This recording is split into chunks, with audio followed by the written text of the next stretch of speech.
Bonjour à tous et bienvenue dans Espace de travail. Aujourd'hui, on va se poser une question simple en apparence, mais sans doute pas aussi simple que cela. Les livreurs à vélo, Deliveroo ou Stuart, ou les chauffeurs Uber et autres chauffeurs VTC, sont-ils des travailleurs comme les autres? Sont-ils des salariés comme les autres? Et doivent-ils être des salariés comme les autres? C'est une vaste question qu'on va tenter de se poser à l'occasion d'un événement politique dont on n'a pas encore parlé sur Mediapart, donc on va corriger le tir.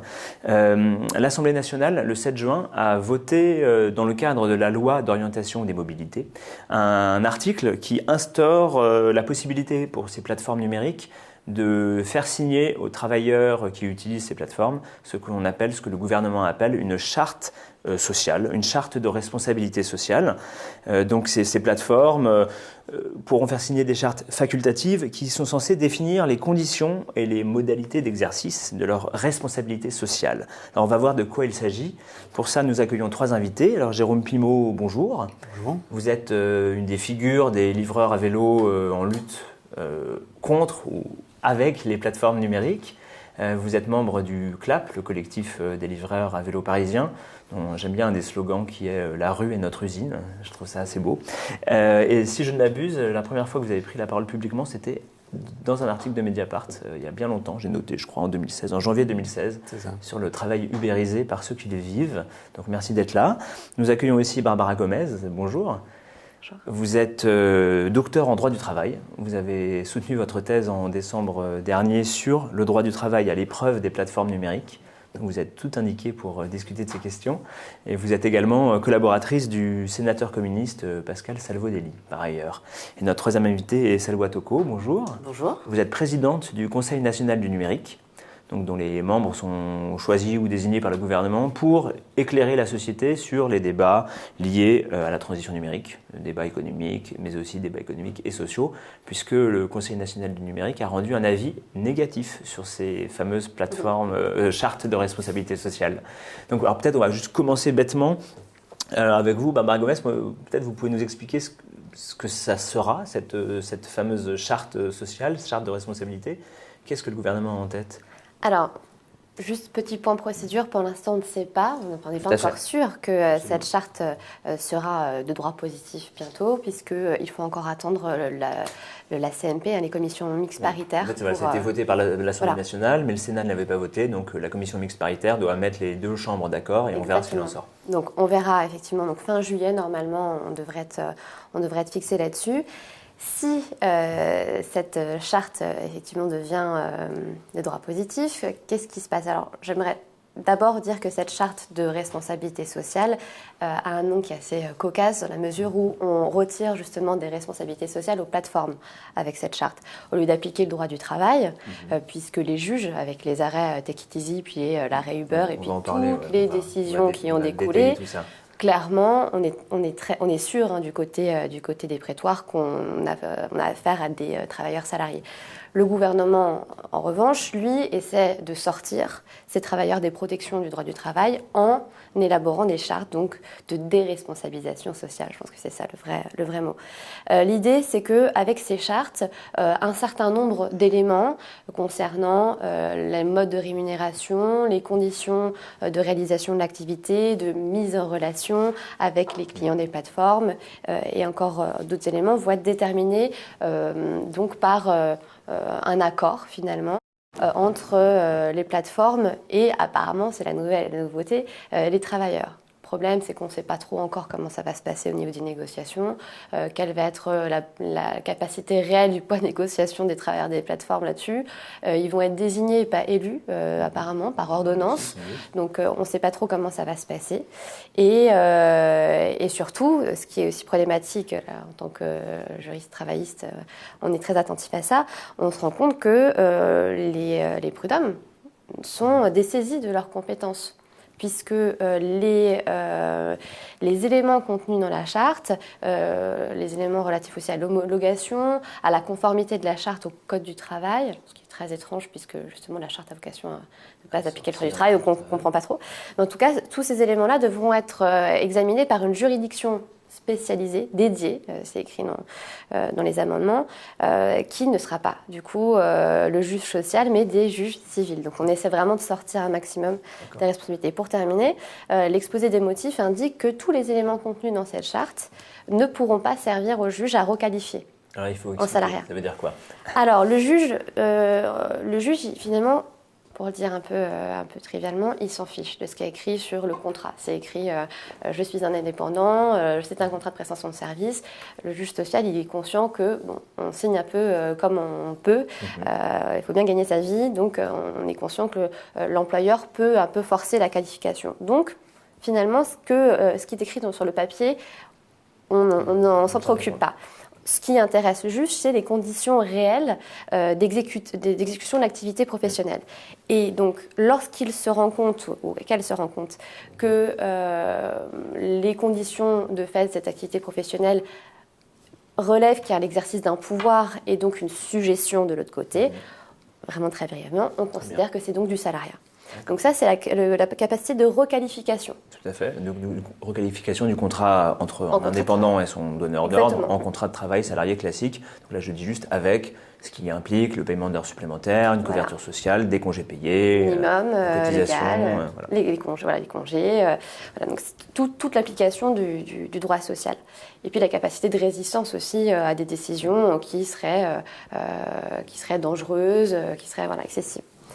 Donc ce pouvoir de requalification, les plateformes, j'ai fait le même lapsus, les chartes de responsabilité sociale, justement, ont vocation à le confisquer au juge. Évidemment, il y a plein de façons pour le juge de retrouver ce pouvoir, mais ce sont des obstacles supplémentaires. Et pour être vraiment sûr que le juge social ne va pas mettre son nez dans cette affaire, on va jusqu'à lui prendre une majeure partie finalement du champ qu'il est susceptible d'analyser pour le donner à une juridiction dédiée. Donc on voit vraiment qu'on contourne un maximum le juge social. On n'a pas encore de détails sur cette juridiction. Peut-être Jérôme Pillemot, vous pouvez nous dire, de votre point de vue, mais aussi de celui des livreurs mobilisés, donc maintenant quand même un peu partout en France pour obtenir des conditions de travail de meilleure qualité, pour dire les choses bêtement. Comment ce vote de charte de responsabilité sociale, telles qu'elles sont présentées, comment c'est vécu? Il est vécu de très loin. Les livreurs sont dans une telle situation souvent de précarité ou même d'obstination de travail, d'abnégation, qui voient ça de façon très lointaine. Les quelques qui s'en préoccupent, évidemment, sont les gens qui travaillent sur les plateformes depuis longtemps et qui ont vu la dévolution, contraire d'évolution, des conditions de travail, en fin de compte, leur tomber dessus. Juste pour dire, on suit sur Mediapart depuis quand même maintenant au moins 2 ans, des combats réguliers, des grèves régulières, notamment parce que les conditions de rémunération baissent régulièrement pour ces livreurs, notamment. Voilà. Et on est vis-à-vis de la grande majorité des livreurs sur des gens qui travaillent quand même depuis 6 mois, 1 an, parce qu'il y a beaucoup de turnover. Et donc évidemment, ces gens-là sont très très peu informés et on voit d'autant plus que les livreurs viennent maintenant des couches de plus en plus fragiles de la société et donc évidemment des gens qui n'ont pas forcément accès à ce que c'est que du droit du travail, à ce que c'est que du droit social en fait. Donc on voit bien que les chartes, c'est vraiment un espèce de produit d'élite qui est fait pour les gens, les militants, les politiques, évidemment les plateformes et ce qu'on retrouve dans les amendements, dans les chartes, sont souvent des espèces de rêves, de souhaits des plateformes. Mais notamment, justement, on en parle souvent sur les réseaux sociaux, cette espèce de casse de l'outil organisationnel des plateformes. Chez Deliveroo, qui reste encore la plateforme la plus reconnue, parce qu'elle est là depuis très très longtemps, depuis 4 ans, il y a un système de shift. En fait, on s'inscrit sur des plages horaires. Et donc, cette inscription sur des plages horaires est attachée à un système de statistiques. En fonction de comment on travaille, on a accès ou pas plus ou moins tôt. C'est ce que j'appelle moi l'essence même de la subordination chez Deliveroo. Deliveroo qui dit qu'on travaille quand on veut, mais en fin de compte on travaille de fait quand on peut, parce que si on n'est pas bien dans le tableau statistique, on n'a pas accès au planning. Donc ça, c'est quelque chose qui, quand même, au niveau de Deliveroo, a un avantage concurrentiel parce que ça permet à Deliveroo d'organiser son travail. Un certain nombre de livreurs dans telle zone par rapport à la connaissance qu'ils ont du marché. permet voilà, de ne pas avoir trop de gens et donc de permettre à ces livreurs d'avoir un certain chiffre d'affaires. De l'autre côté, on a le modèle Uber qui, là, on va dire, c'est la jungle.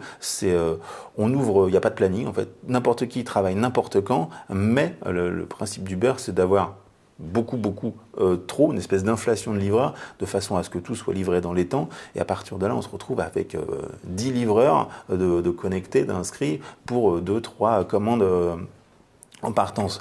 Et donc, en fait, quand on voit bien que les livreurs de Deliveroo veulent garder l'outil statistique, l'outil, on va dire, de subordination, pour ne pas tomber dans l'anarchie, libérale. Parce que le livreur d'Uber, disons qu'il est disponible, il allume son téléphone, il attend la course. Pendant ce temps-là, il n'est pas payé, on est d'accord. Il n'est pas payé. Il faut le rappeler, quoi. Et le livreur de Deliveroo non plus. Non plus, mais lui, il sait dans quel créneau il est censé être appelé, disons. Voilà. C'est ça la différence. Et donc, en fin de compte, les chartes, en fin de compte, le but du gouvernement, ça a été, on va dire, d'aller plus vers un modèle Uber sous prétexte de liberté individuelle pour les travailleurs, donc d'aller vers cette jungle qui fait qu'en fin de compte, on s'inscrit, mais on ne sait pas si on va travailler. Et donc, ça nous fait penser qu'en fin de compte, cette loi était quand même vachement souhaitée, pour ne pas dire écrite par Uber, parce que ça permet à Deliveroo d'être un petit peu dans la panique, parce qu'on l'a vu par rapport à certains sondages qu'ils ont envoyés à leurs livreurs. Est-ce que vous soutiendriez un projet de loi qui vise, grosso modo, à supprimer les shifts.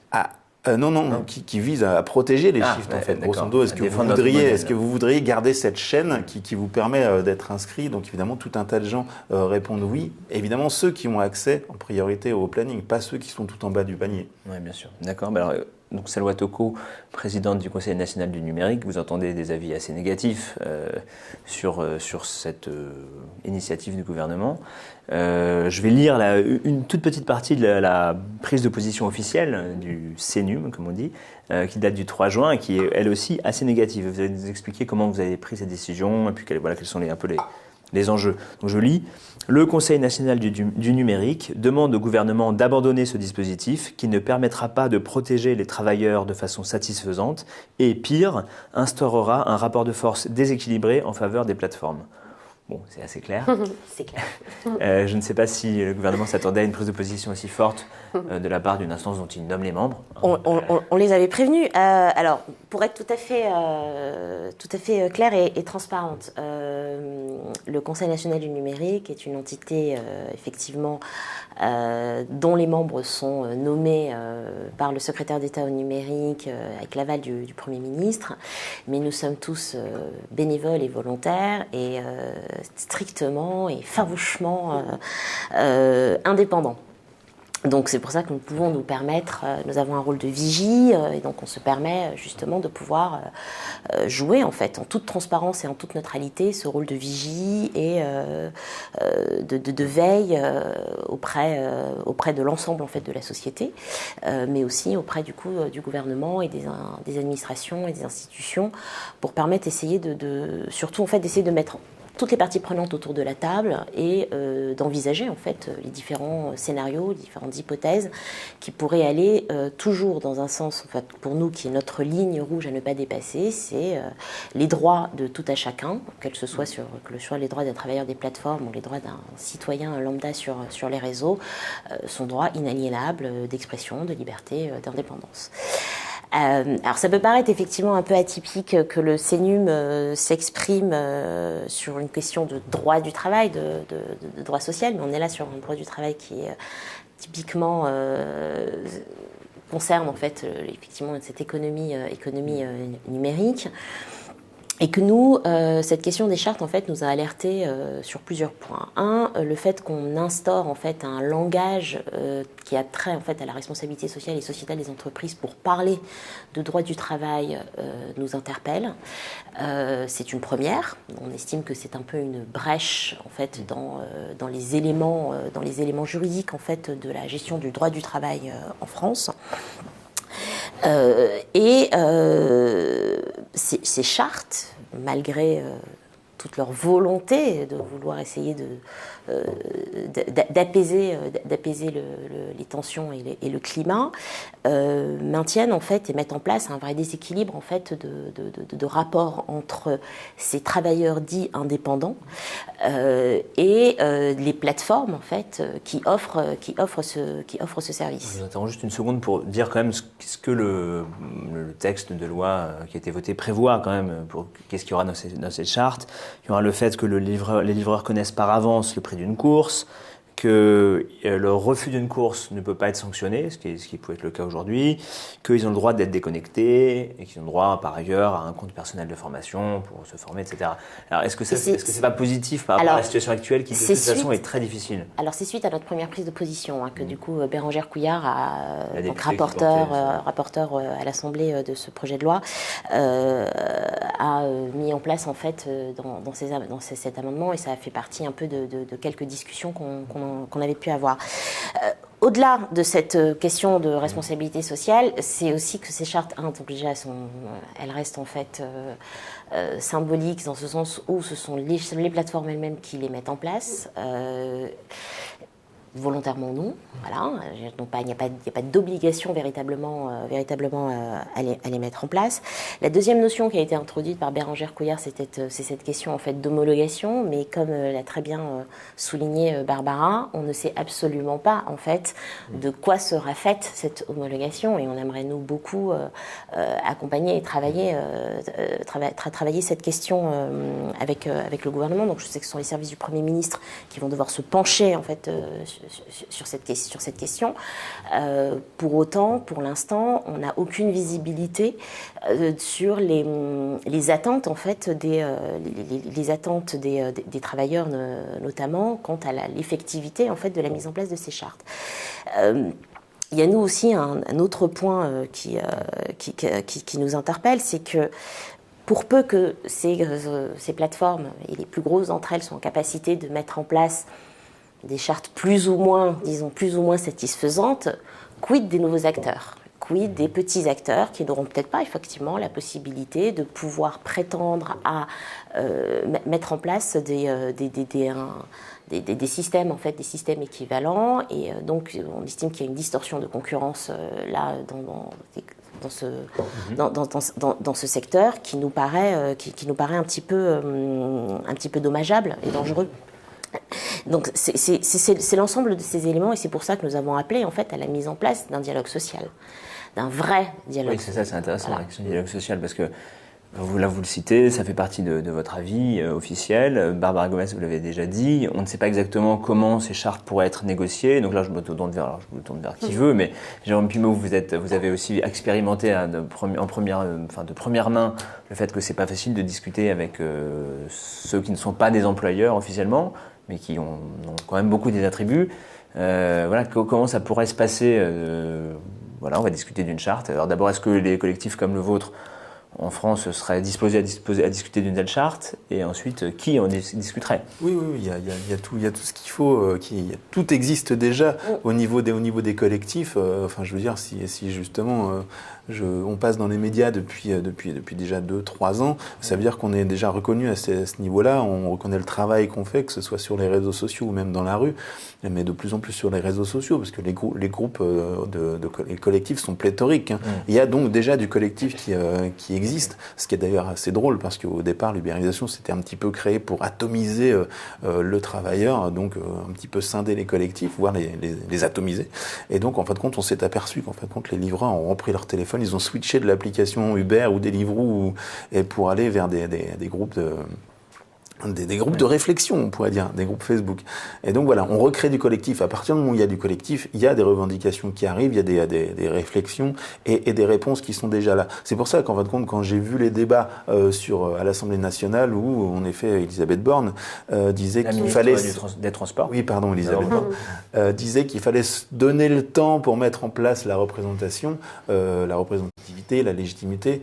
Oui, ça permet surtout au gouvernement et aux plateformes d'avoir encore un répit, parce qu'elles savent très bien qu'il y a déjà des gens qui sont prêts à représenter et à être des porte-voix, puisque en toute objectivité, hein, parce que même si on prête souvent des allégations travaillistes, certes, il y a tout un tas de gens avec qui je travaille qui ne sont pas forcément dans cette mouvance-là. Qui ne souhaitent pas forcément une requalification des contrats en contrat de travail, des choses comme ça. Ceux-là, mais non, mais je veux dire, qui vont dans une espèce de socialisme libertaire, voilà, une réappropriation et puis une collectivisation, une coopération des travailleurs. Donc on voit bien qu'il y a tout un tas déjà de gens qui sont prêts à négocier. Je ne serais d'ailleurs pas celui qui serait le plus intéressé par ça.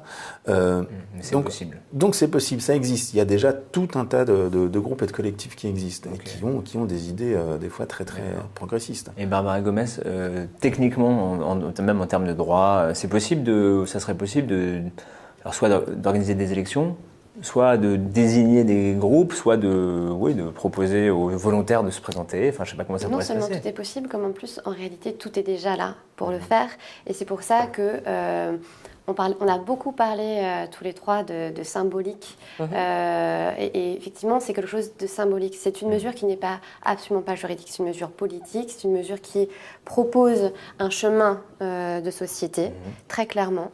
Et ce qui me permet d'affirmer cela, c'est que tous les dispositifs existent déjà en droit du travail pour permettre une adaptation du droit du travail à la nouveauté de la pratique. Ça existe déjà. Si on suit donc les arrêts techniques, ouais, alors je fais un petit point, je me suis fait une petite liste pour raconter ce qu'il en est. Non, mais allons-y, on les pointe. Si on acte ça, si on dit effectivement, peut-être que certains avaient encore un doute, on n'en a plus, très bien. Il existe des dispositifs qui doivent être appliqués, notamment le Conseil social et économique. Ce Conseil social et économique, il peut faire tout ce qu'il y a dans la charte. C'est-à-dire que ses compétences, en réalité, recouvrent tout ce qu'il y a dans la charte. Pourquoi est-ce qu'on veut absolument retirer, en réalité, la capacité du collectif de travail à demander des avis, demander des consultations, demander la négociation sur la construction normative de la plateforme, d'avoir un droit sur le collectif de travail. Simplement, ce CSE, Comité social et économique, qui a remplacé le comité d'entreprise, donc qui a pour but de représenter, c'est les représentants du personnel, pour dire les choses, il peut s'appliquer dans un cadre où il n'y a pas de salariat officiel ? Ah bah justement, c'est que là, en fait, ce serait prendre acte du fait que ces gens sont des salariés. Donc, en réalité, le besoin législatif, c'est un besoin d'adaptation, de reconnaissance du droit et d'adaptation. Si jamais on allait vers une troisième voie, c'est ce que propose cette charte, qui, par ailleurs, a suffisamment de failles pour être reprise par les juges et permettre quand même des requalifications, même s'il y a de plus en plus d'obstacles. Si jamais cette charte passait, il suffirait de s'inspirer aussi des dispositifs qui existent encore déjà en droit du travail. Problème, et ça me rappelle une conférence qui était assez ubuesque, où un ensemble de personnes plutôt libérales considéraient qu'il serait très intéressant effectivement de mettre en place des chartes, etc. Ils disaient, mais le problème, c'est qu'on risque de subir, si on fait des accords, de subir une atteinte au droit de la concurrence, l'avantage concurrentiel, etc. Et donc, ils commençaient à sortir plein de choses, et puis je me souviens de leur dire, mais vous savez, quelque chose est très efficace pour se mettre d'accord sur des conditions de travail particulières dans l'entreprise ou dans le secteur, avec les travailleurs. Enfin, ce que vous voulez faire, ça s'appelle une convention collective. Oui, voilà, encore une fois, on essaie d'inventer l'eau chaude avec des dispositifs qui vont être éminemment plus compliqués. Tout ça pour faire moins bien. On revient à moi, ça me rappelle les règlements d'entreprise. On est avant le droit du travail où l'employeur, dans sa grande bienveillance, accorde quelques petits droits. On parle quand même de rémunération décente, par exemple, dans la charte. On ne parle pas de rémunération minimale. Le travail décent, moi je connais ça dans les conventions de l'Organisation internationale du travail pour des pays qui n'ont pas des dispositifs de protection sociale et de droit du travail étendus, généralisés. Donc là on est en France et on est en train de dire on ne va plus appliquer le salaire minimum, mais du travail décent pour des catégories de salariés qui, comme l'a dit Jérôme, sont parmi les plus précaires parce qu'on a tellement cassé les conditions de travail au fur et à mesure que maintenant on a des gens qui sont là. Le problème du travail des enfants, des problèmes des travailleurs, des migrants qui font des... Enfin, il y a beaucoup de cas, effectivement, où on voit que des gens qui ne devraient pas travailler ou qui sont les plus pauvres des plus pauvres ou les plus précaires des précaires se retrouvent à faire de la livraison en sous-louant des contrats. Enfin, bon, Mais c'est parce que des le droit du identités. travail, c'est aussi un droit de régulation de la concurrence sociale entre les travailleurs. Ça permet de dire qu'en dessous d'un certain seuil, on ne peut pas travailler. On ne peut pas finalement vendre à ce point sa dignité. C'est une limite à l'exploitation du travail collectif. Et le problème avec des modèles qui se construisent sur une ingénierie juridique qui vise à contourner le contrat de travail comme modèle, c'est que le droit du travail du coup ne s'applique plus et qu'on a une concurrence sociale qui va du coup aller vers le moins-disant et une paupérisation terrible. Donc, encore une fois, ce que nous on a souligné, ce qui nous alerte aussi beaucoup avec l'instauration de ces chartes, c'est on assiste quand même à effectivement une dérive en fait de ce qui est le socle aujourd'hui du pacte social en France, qui est quand même un des pays qui a lutté pour protéger au mieux ses travailleurs et tout type de travailleurs. Et c'est pour ça qu'on insiste bien, nous, sur peut-être l'absolue nécessité aujourd'hui, au XXIe siècle, de repenser et de retravailler l'ensemble en fait du droit social et du droit du travail de ce qu'on appelle les travailleurs indépendants, qui n'a pas été revu en fait depuis la Seconde Guerre mondiale et qui aujourd'hui, le travailleur indépendant aujourd'hui au XXIe siècle n'est pas le travailleur indépendant post-Seconde Guerre mondiale qui était des artisans et des commerçants. Donc je serais, ça c'est un avis qu'on partage en fait au sein du Conseil national du numérique. Nous serions très réticents à dire qu'il ne faut travailler que sur la problématique bien précise de ce que nous avons nommé les travailleurs des plateformes, mais de revoir en fait dans son ensemble les conditions.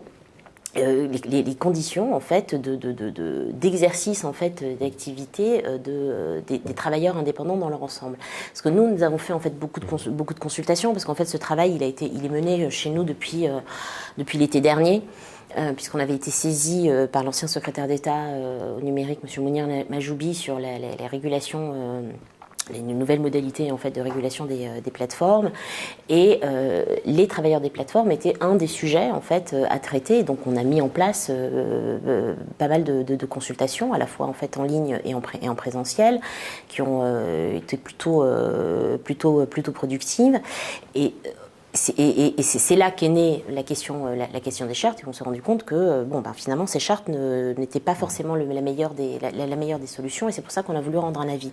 Autre chose, c'est que... Moi, j'ai l'impression que ce qui m'intéresse, c'est que vous craigniez que les travailleurs indépendants, entre guillemets classiques, les gardes d'enfants, je sais pas, plein de possibilités, soient... contaminés, entre guillemets, leur statut soit contaminé par le statut de travailleur ubérisé. Complètement, parce que quand on ouvre une brèche en fait dans le droit, rien n'empêche petit à petit de continuer en fait à grignoter. Et c'est là tout le problème. Donc ça veut dire que c'est soit on se met tous autour de la table et dit ok, on revoit l'ensemble en fait de nos droits sociaux charmants et durement acquis et qui nous sont enviés quasiment par l'entièreté de la planète. Soit on décide de continuer à se battre. Vous appuyez en fait aussi une position qui est prise par les juges. On parle du pouvoir des juges et c'est un peu ce qui pèse sur le débat. C'est-à-dire que on voit clairement les entreprises et peut-être le gouvernement essayer de colmater des brèches qui sont assez fortes là, en l'occurrence des brèches dans le modèle des plateformes, puisque donc il y a vraiment deux décisions importantes. En novembre 2018, donc tout récemment, la Cour de cassation a jugé que les livreurs à vélo de Take It Easy, entreprise qui a fait faillite en 2016, devaient être considérés comme des travailleurs salariés classiques, notamment parce que l'entreprise disposait d'un pouvoir de sanction gradué comme tout employeur, donc ça, il y a ce point précis. Et de contrôle, absolument. Donc on attend de savoir si ces décisions sur Take It Easy seraient étendues à Deliveroo et Uber, et en quel cas ce serait sans doute la fin du modèle des plateformes de livreurs à vélo, enfin point d'interrogation. Hein.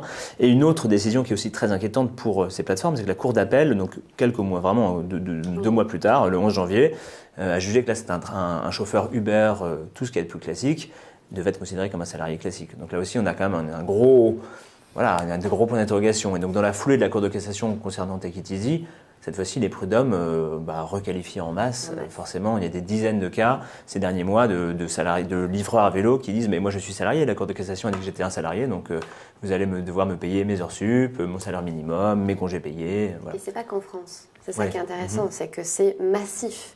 Donc je vais faire peut-être le lien du coup avec vos deux interventions. Il y a un jeu des plateformes numériques de travail sur de nombreuses frontières. Le jeu collaboratif marchand. Faire passer le jeu de l'économie collaborative, désintéressée ou plutôt l'économie marchande qui, elle est intéressée pour quelque chose de désintéressé. Je me souviens qu'aux premières années de ma thèse, on m'a dit, mais c'est une plateforme de travail, mais n'importe quoi, c'est pas du travail, c'est juste pour se faire un petit peu d'argent de poche, ou c'est ludique, comme si le travail, on ne pouvait pas aimer son travail. Bref. Et donc avant que ça s'installe et qu'on reconnaisse déjà la professionnalisation de certaines professions, c'était compliqué. Mais il y a toujours un jeu comme ça de frontières entre ce qui relève du collaboratif et ce qui relève du marchand.